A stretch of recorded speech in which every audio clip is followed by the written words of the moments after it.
জামিয়া এটা আলাদা, জামিয়া আহমদিয়া সুন্নিয়া, আবার অনেক জামিয়া আছে, কিন্তু এটা জামিয়া আহমদিয়া সুন্নিয়া, সুন্নি একটা লাগানো আছে আলহামদুলিল্লাহ। এখান থেকে যেটা আলেম বের হবে সেটা সারা বিশ্ব পরিচালনা করতে পারবে। আসসালামু আলাইকুম। ওয়ালাইকুম সালাম। আজকে জামিয়া আহমদিয়া সুন্নিয়া আলিয়া কামিল মাদ্রাসার মধ্যে ভর্তি পরীক্ষা অনুষ্ঠিত হচ্ছে, তো এখানে এসে আপনার অনুভূতিটা কেমন? আলহামদুলিল্লাহ, আওলাদ রসুল সৈয়দ মোহাম্মদ তৈয়ব শাহ রহমতুল্লাহ আলাইহি বলেছেন জামিয়া জিন্দা হ্যায়, জামিয়া জিন্দা হ্যায়, এটা জিন্দা।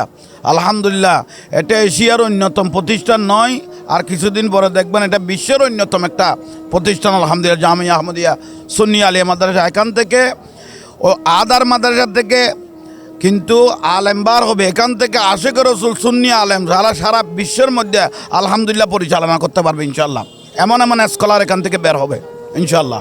তো সেই জন্য জামিয়া এটা আলাদা, জামিয়া আহমদিয়া সুন্নিয়া, আবার অনেক জামিয়া আছে, কিন্তু এটা জামিয়া আহমদিয়া সুন্নিয়া, সুন্নি একটা লাগানো আছে আলহামদুলিল্লাহ। এটা সুন্নি প্রতিষ্ঠান।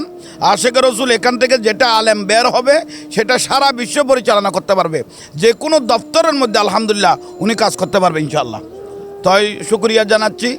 আজকে ভর্তি পরীক্ষা হাজার হাজার ছাত্র এখানে আলহামদুলিল্লাহ উপস্থিত হয়েছে, যার ভাগ্য জটে ইনশাল্লাহ তার নসিব হবে। তা আমরা চাই আল্লাহ প্রত্যেকের মনের আশা দিলের আশা পরিপূর্ণ করক, আমিন। আপনাকেও ধন্যবাদ জানাচ্ছি, সিটিজিকেও ধন্যবাদ, আপনাকেও ধন্যবাদ।